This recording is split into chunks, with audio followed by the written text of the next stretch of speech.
à tous et bienvenue sur Mosaïque Cristal. Les règles pour passer la frontière entre la Moselle et l'Allemagne évoluent tous les jours.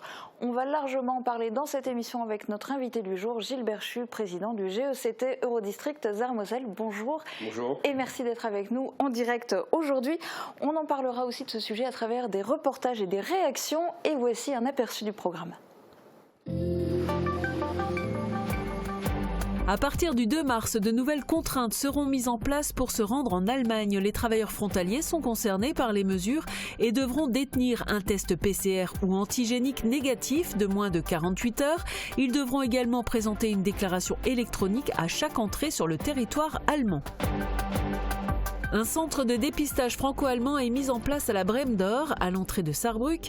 Des tests antigéniques et salivaires seront proposés aux travailleurs frontaliers à l'initiative de l'Eurodistrict Sarre-Moselle, de la région sarroise et de l'ARS Grand Est. Les autorités françaises ont annoncé la semaine dernière qu'à partir du 1er mars, la détention d'un test PCR négatif de moins de 72 heures serait obligatoire pour pouvoir rentrer sur le territoire français en venant de l'étranger. Les Français ont anticipé leurs achats en Allemagne avant l'entrée en vigueur de cette mesure. Ils étaient nombreux à passer la frontière ce samedi pour faire leurs courses. Les soldes d'hiver ont été prolongés de 2 semaines cette année par rapport à la période initialement prévue. Dans les boutiques de Bitche et de Sarreguemines, le bilan est plutôt positif. Les clients ont pu bénéficier de remises intéressantes et les stocks se sont bien vidés. Le complexe Saint-Symphorien de Metz s'est transformé en centre de vaccination géant ce week-end.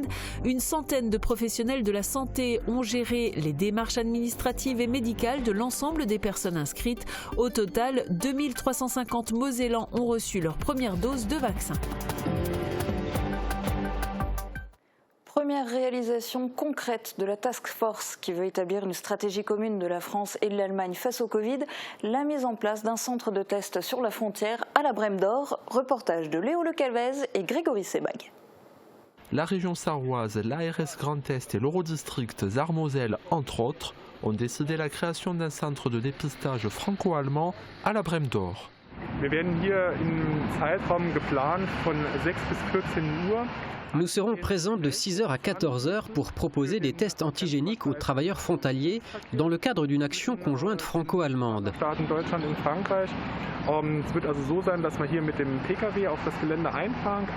Les automobilistes sont invités à se présenter sous cette tente, à remplir un formulaire, à passer le test.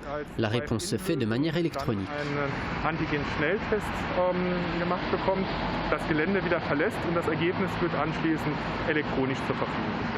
Ce centre s'adresse aux travailleurs frontaliers, non soumis aux restrictions de déplacement. L'Eurodistrict, lui, s'est fendu d'un communiqué pour demander l'assouplissement des règles. On demande déjà qu'il n'y ait aucun contrôle à la frontière. Ça amènerait des bouchons et ça ferait de nouveau, de fait, une sorte de blocage à la frontière. Ça, on ne veut plus en entendre parler du côté de l'Eurodistrict, mais aussi du côté de nos partenaires mosellans et sarrois. De ce point de vue-là, on demande aussi, on est content qu'il y ait la libre circulation des travailleurs, mais on demande aussi une extension, un assouplissement pour des personnes qui se déplacent non seulement pour aller travailler, mais aussi pour aller voir leurs familles proches, mais aussi pour aller se faire soigner de part et d'autre de la frontière, et aussi pour aller étudier, se former de part et d'autre de la frontière. Enfin, ce qu'on appelle, nous, des besoins essentiels. Ce centre de dépistage ouvre demain matin. Il sera accessible en drive 7 jours sur 7, de 6h à 22h.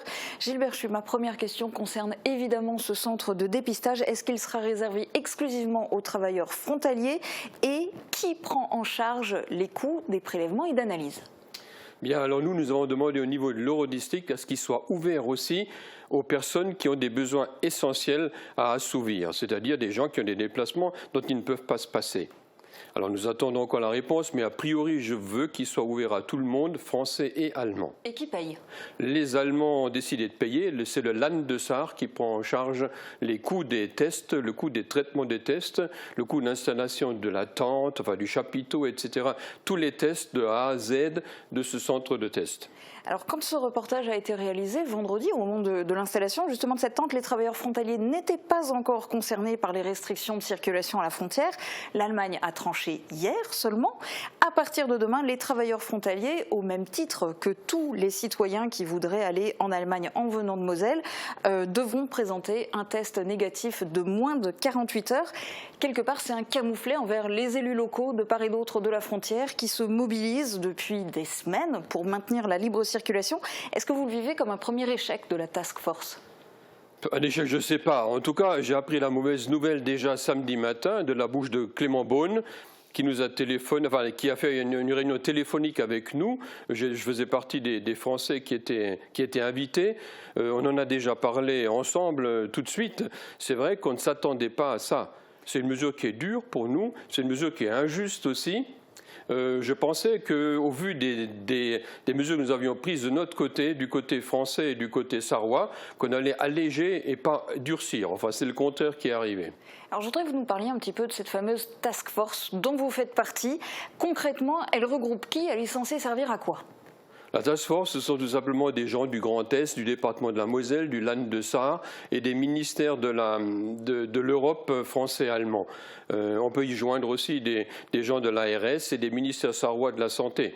C'est une task force qui a été mise en place pour discuter des problématiques franco-allemandes aux frontières.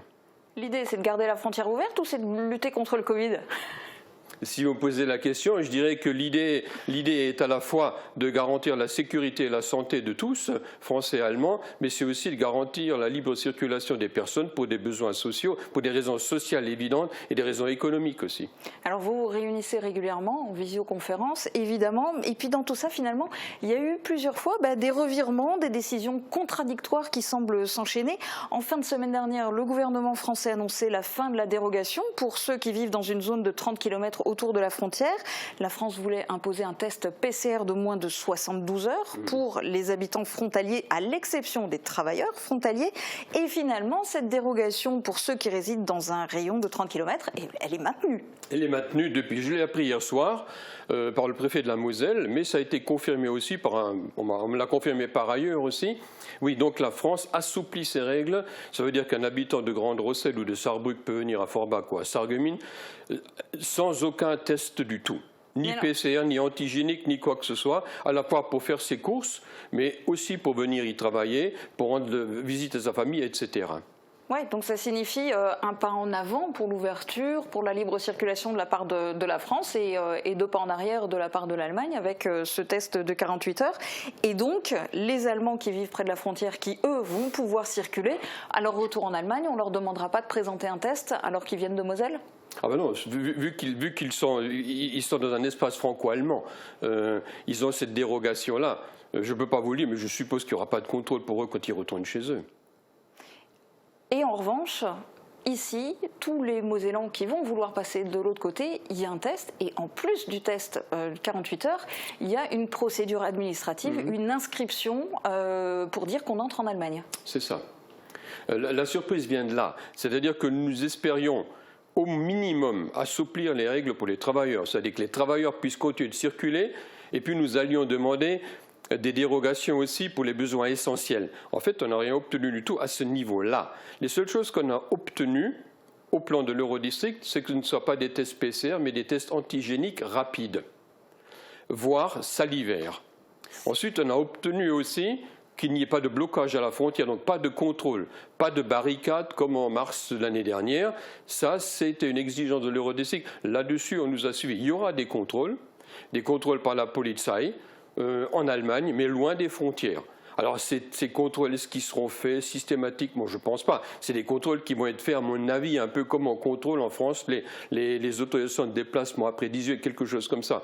Nous avons demandé à ce que les contrôles-là, s'ils doivent être faits, qu'ils soient faits par la police et la Polizei en binôme de préférence, parce que c'est plus facile pour les policiers d'expliquer la situation des Français, la Polizei aux Allemands, que de mettre en place uniquement un contrôle par les policiers allemands. De plus, on a demandé aussi que ce ne soit pas la Bundespolizei, mais que ce soit la police sarroise. Autrement dit, des gens qui nous connaissent, des gens qui ont la sensibilité locale et pas des policiers qui viennent de Bavière ou qui viennent, je ne sais pas, de Poméranie. Qui seront donc peut-être un peu plus compréhensifs. En tout cas, je vous propose de regarder aussi les réactions de quelques élus du territoire et on commence par celle de la députée Nicole Triss. Madame la députée, est-ce qu'on ne revient pas un petit peu en arrière avec ces questions de contraintes aux frontières? Non, il ne s'agit pas de revenir en arrière. Ça n'a rien à voir avec le premier confinement. Là, ce qui a été acté, c'est le fait que les frontières ne ferment pas. Ça, c'était le premier des postulats pour lesquels nous sommes battus dès le début. Donc les frontières ne ferment pas. Simplement, si je peux le dire ainsi, c'est vrai qu'on demande des tests PCR ou antigéniques à toute personne qui entre en Allemagne. Le problème, c'est effectivement les travailleurs frontaliers. Nous espérions ne pas avoir à obliger les travailleurs frontaliers à faire des tests toutes les 24 heures, toutes les 48 heures, toutes les 72 heures. Berlin voulait des tests toutes les 24 heures. Nous avons obtenu toutes les 48 heures. Nous avons également obtenu des tests antigéniques. Donc, on a un peu à la marge pu changer la donne, mais j'espère qu'on va continuer et que Berlin se rendra compte que même pour les Länder, pour les employeurs allemands, ça va être une contrainte au quotidien. Justement, ça va être quoi le prochain objectif pour vous et les autres élus? De continuer à trouver une solution pour nos travailleurs frontaliers en priorité, puisque c'est compliqué pour eux de faire des tests tous les 2 jours. C'est compliqué pour les employeurs allemands également de devoir mettre cela en place, puisque les tests antigéniques, c'est eux qui devront les fournir et les faire à leurs salariés. Et j'espère qu'avec les Länder, que ce soit la Sarre ou la Rhénanie-Palatinat à nos côtés, nous arriverons à faire comprendre à Berlin qu'il y a des décisions qui sont difficilement applicables au niveau de notre bassin transfrontalier. La vice-présidente de la région Grand Est, Nicole Müller-Becker, a elle aussi réagi ce matin. Uranie Tozic l'a rencontrée. Alors, depuis le début de cette pandémie, vous travaillez au niveau de la région en étroite collaboration avec différents partenaires. Est-ce que, alors que ce soit pour votre comité d'analyse de la situation comme pour d'autres, est-ce que vous vivez ça comme un échec finalement ?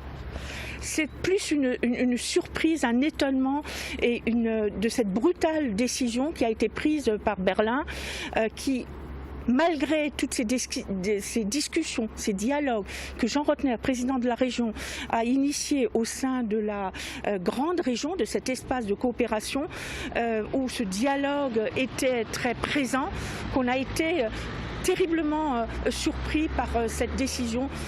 Pas de fermer la frontière, mais de mettre en place ces tests, et notamment pour nos travailleurs frontaliers, ces 16 000 travailleurs.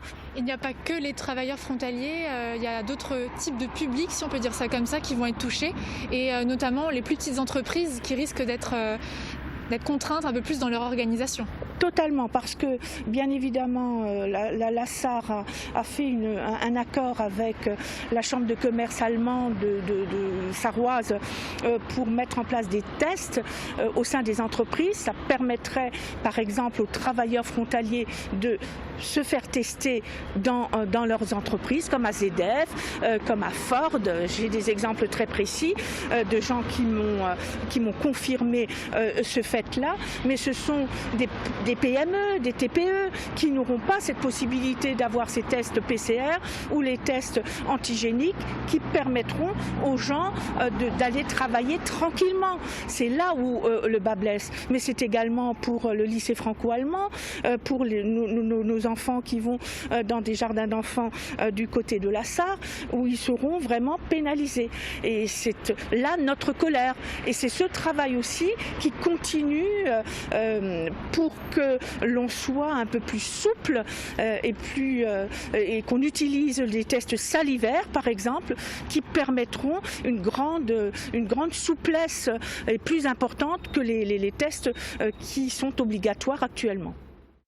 Les premiers touchés par la décision de Berlin, ce sont les travailleurs frontaliers.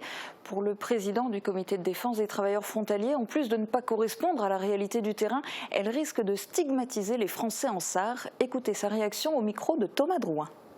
Nous sommes révoltés bien entendu par cette nouvelle mesure prise par le ministère allemand, par le gouvernement fédéral, la mise en place surtout de ce fameux test, le PCR, de moins de 48 heures. Ceci est totalement, n'est pas transposable dans les faits, parce que comment les milliers de travailleurs qui rentrent le soir de leur boulot vont-ils pouvoir se faire tester dans les labos, dans les pharmacies qui ferment à 18 heures ? Donc c'est comme de nouveau comme l'année dernière, lors du premier confinement, c'est-à-dire que les travailleurs frontaliers sont considérés comme des pestiférés. Donc il faut quand même prendre en considération la spécificité de nos territoires. C'est-à-dire que les Mosellans, les habitants de la Moselle-Est et les Sarrois vivent dans le même espace. Les gens sont révoltés, donc ils sont traumatisés. Donc est-ce qu'ils doivent se mettre en maladie, en arrêt maladie pour dépression? C'est un scandale ce qui se passe là. Paraît-il, la grande boîte de la ZF, ils mettent en place à l'extérieur des stands pour tester donc uniquement les frontaliers, bien entendu, donc les méchants frontaliers. Donc c'est du n'importe quoi ça, c'est du n'importe quoi. Gilles Berchu, vous partagez pleinement ces 3 réactions ?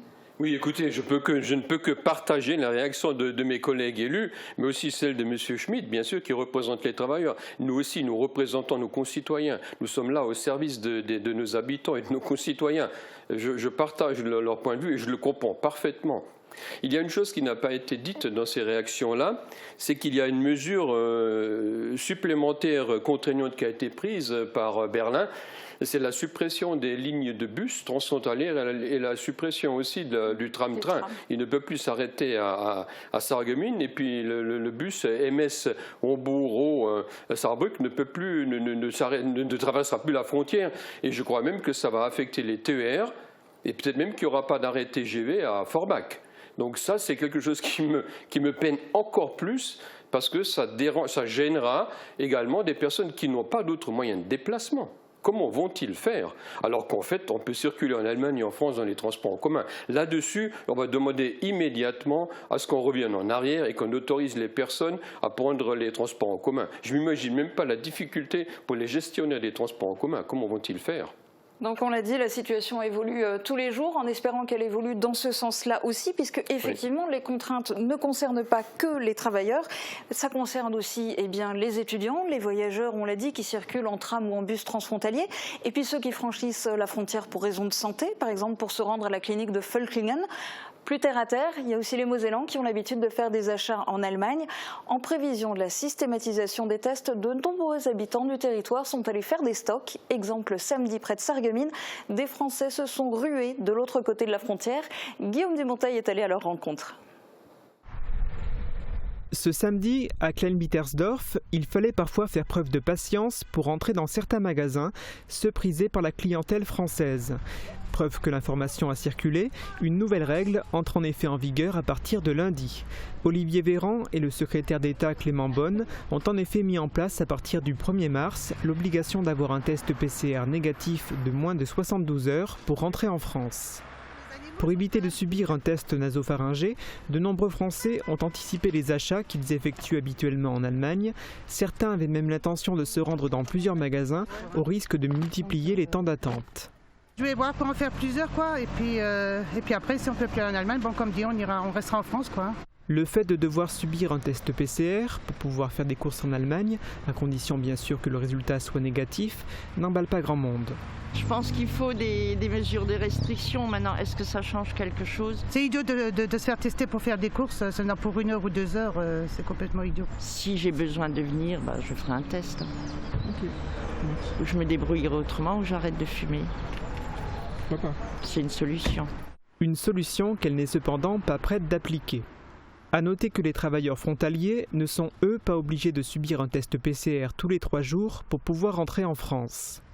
De part et d'autre de la frontière, plusieurs élus se mobilisent pour faire reconnaître la valeur des tests antigéniques au même titre que les tests PCR. Ils veulent aussi que le gouvernement français prenne en compte le mode de vie spécifique des habitants de notre territoire, habitués à franchir quotidiennement la frontière franco-allemande.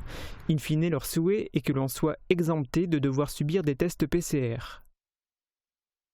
Alors Gilles Berchu, on l'entend, ça n'arrête pas d'évoluer. Le gouvernement français semble avoir entendu vos arguments, mais pas Berlin. Est-ce que vous avez encore un espoir que Berlin, que l'Allemagne fasse machine arrière ? Je pense qu'on peut demander la réciprocité des mesures françaises. Dès lors que Paris a assoupli l'entrée des Sarrois en Moselle, ou des Rhénans palatins en Moselle, il ne faut pas oublier de parler des gens de Rheinland-Pfalz. Dès lors, on peut demander la réciprocité au gouvernement allemand, je pense. C'est ce que nous allons faire en tout cas. Demander, c'est une chose, être entendu, c'en est une autre. Alors la solution, ça sera sans doute que tout le monde soit vacciné. La lutte contre la Covid-19 s'intensifie en France. À Metz, le complexe Saint-Symphorien s'est transformé le temps d'un week-end en immense centre de vaccination. Grâce à 10 lignes ouvertes en 48 heures, 2350 Mosellans ont pu recevoir leur première dose de vaccin.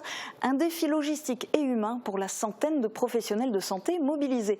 Immersion au cœur d'un centre de vaccination de masse avec ce reportage de Fanny Bragard. Le temps a été long, mais 2 mois après les premières injections, la campagne vaccinale s'intensifie.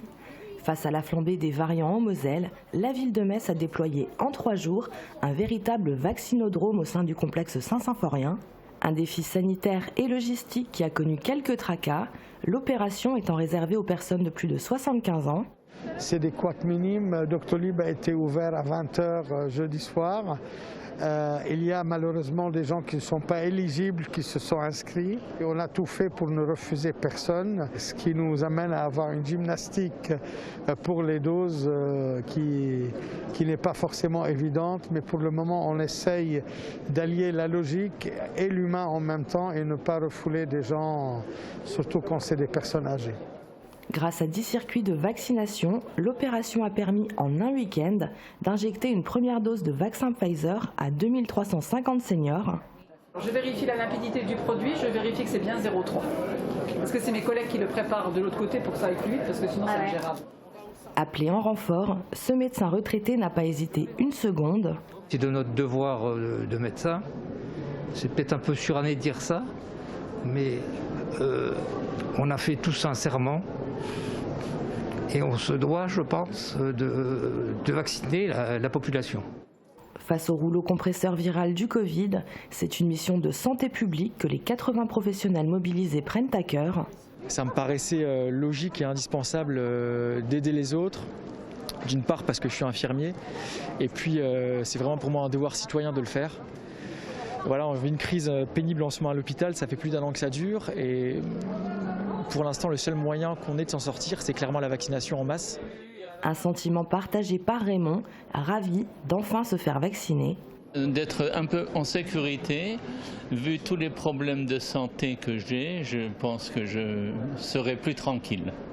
Après des semaines d'attente, dans les rangs des jeunes vaccinés, c'est la délivrance. Il a galéré quand même pour chercher, pour avoir un rendez-vous. La difficulté, c'est d'avoir un rendez-vous. Pas de dose, pas de vaccin. Donc là, ça venait d'ouvrir. Ma fille, qui est plus douée que moi sur Internet, a réussi à nous avoir des rendez-vous. À très bientôt 90 printemps, Rocco s'impatientait lui aussi de recevoir sa première dose. Je me fais vacciner pour être sûr que je vivrai jusqu'à 100 ans. Voilà. Comme ce pimpant nonagénaire, en Moselle, selon les derniers chiffres de l'Agence régionale de santé, 52 521 personnes ont été vaccinées, soit 5,1% de la population.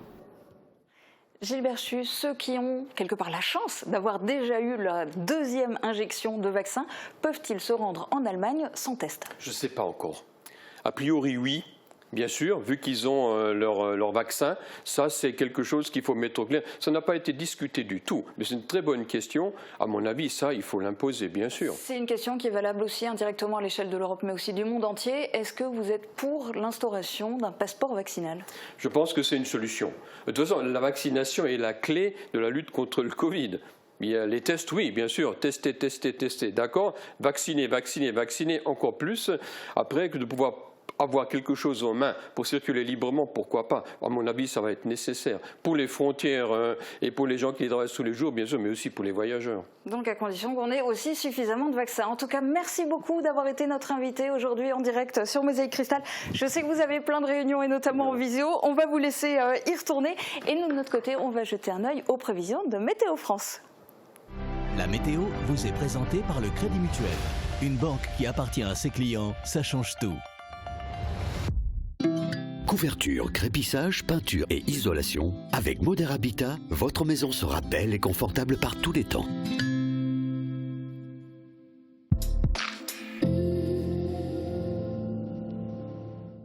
Bonjour tout le monde, j'espère j'espère que vous avez passé un beau week-end et que votre semaine commence bien. En tout cas, côté météo, on n'a pas à se plaindre. Depuis quelques jours maintenant, le soleil est au rendez-vous et le ciel est bien dégagé. Et avez-vous remarqué que sans les nuages, on aperçoit la lune en plein jour? En réalité, la majeure partie du temps, elle peut être cachée derrière les nuages ou simplement trop près du soleil dans le ciel pour être visible, mais elle est là. La dernière pleine lune a eu lieu samedi dernier, elle est donc actuellement décroissante et visible à 95%, ce qui explique qu'on puisse la voir aussi bien. Et si vous ne l'avez pas vue aujourd'hui, vous pourrez peut-être encore la voir demain matin puisque le ciel reste bien dégagé.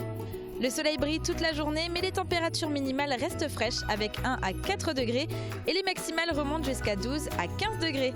Demain, pensez à souhaiter une bonne fête au Charles. Le soleil nous accompagnera de 7h11 à 18h16. Passez tous encore une belle journée en notre compagnie et à demain! Merci d'avoir suivi la météo avec le Crédit Mutuel. Une banque qui appartient à ses clients, ça change tout. Carrelage, porte, parquet et dalles extérieures. Pour une maison moderne et élégante, rendez-vous chez Prolux Design. En ce moment, profitez de nos offres sur les dalles extérieures à partir de 25 € du mètre carré. Chez AVS Santé, nous favorisons le maintien à domicile à travers 3 domaines d'activité. Le transport, l'aide à domicile, la distribution et l'installation de matériel médical. Nous sommes à votre écoute et vous proposons les meilleures solutions. Acteur majeur de la santé et l'aide à la personne en Moselle-Est, nous sommes présents à Sarreguemines, Beach et Morsbach. AVS Santé, notre métier, vous accompagner. Si vous voulez profiter des soldes, c'est maintenant ou jamais. Vous avez déjà eu du rab, mais ça s'arrête demain après une prolongation de 15 jours en raison du contexte sanitaire. David Aurès et Guillaume Dumonteil ont fait les magasins ce week-end pour interroger des clientes et des commerçantes à Sarreguemines et à Beach. Reportage. Vous avez une pochette encore ? Vous en êtes également témoin. Depuis 1 an et l'arrivée d'un certain virus sur notre territoire, rien ne se passe comme d'habitude. Un exemple parmi tant d'autres, les soldes. Initialement, ils devaient se terminer le 16 février, mais leur date de fin a finalement été repoussée. Vous avez jusqu'à demain pour acheter des articles à prix réduit. Certains, ou plutôt certaines, ont déjà profité de l'occasion pour faire des emplettes. Petit tour d'horizon à Sarreguemines et à Beach. Oui, j'ai pu en profiter, oui, il y avait des choses assez intéressantes. Oui, j'en ai profité, j'ai eu assez de temps. Par rapport à l'école et tout ça, j'avais quand même assez de temps. Des chaussures, des vêtements, un peu de tout, des articles de cuisine. La première fois aujourd'hui, avec tout ce qui se passe autour de nous, on ne sort pas beaucoup. Et là, aujourd'hui, je me suis dit, avant que je suis devant la maison, je sors un petit peu. Très peu, j'ai pas forcément eu l'occasion, c'était pas forcément nécessaire. Traditionnellement en Lorraine, les soldes commencent plus tôt que dans le reste de la France pour éviter une fuite des clientes vers les pays voisins.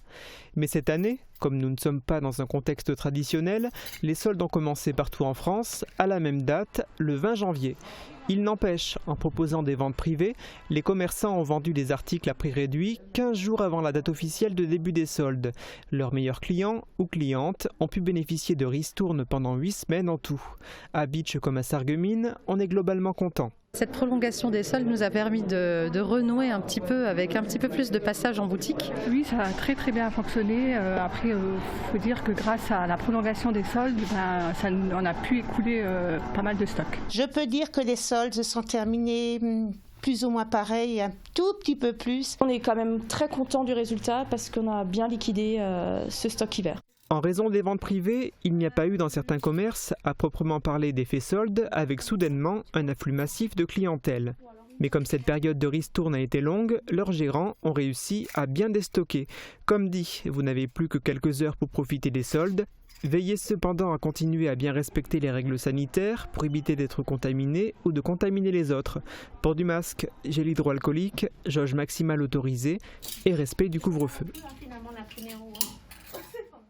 C'est la fin de cette émission. Demain, on reviendra sur les restrictions de circulation à la frontière. On vous montrera le centre de dépistage Covid de la Brème d'Or en action cette fois puisqu'il ouvre demain. Et puis vous verrez côté Sarrois la réaction du secrétaire d'État aux Affaires européennes, Roland Thaïs. Rendez-vous demain dès midi sur Mosaïque Cristal. Très bonne journée à tous.